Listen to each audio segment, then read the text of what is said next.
Luluto tayo ng dalag. Asiwan natin yan. May pahabol pa. Oh.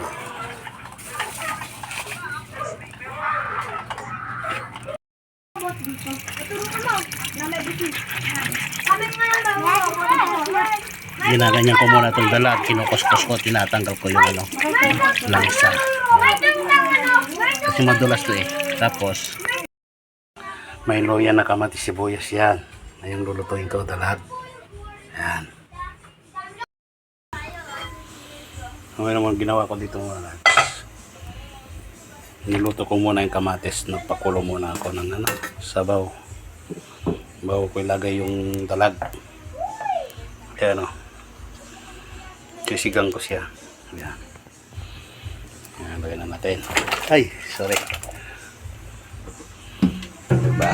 Malis na yan. Kinuskus pa ng kinuskus yan. Nilamos ko pa sana sa asin para matanggal yung tulas. Yan. May kangkong na dyan, sili, saka sinigang. Ito masarap sa sinampalukan. Sa dalag. Masarap yung tayo sa dalag na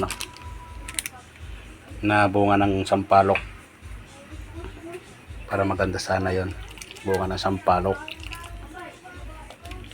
Masarap dito yung masin na maasin. Yung dalag Yan. Yun Maapaw na pala ng sabaw. Mutikman na. Para may lagay na yung kangkong.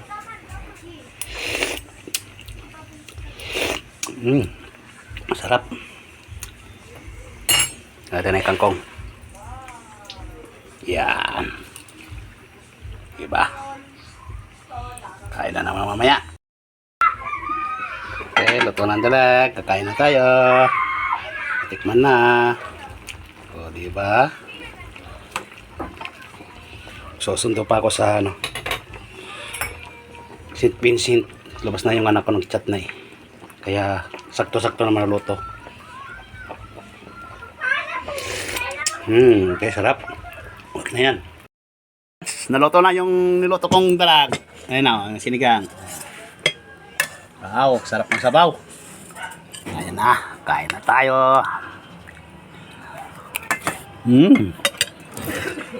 Sarap. Tagal na di ako sa nakaulam ng ganito. Dalag. Kaya nagsinigang ako. Diba?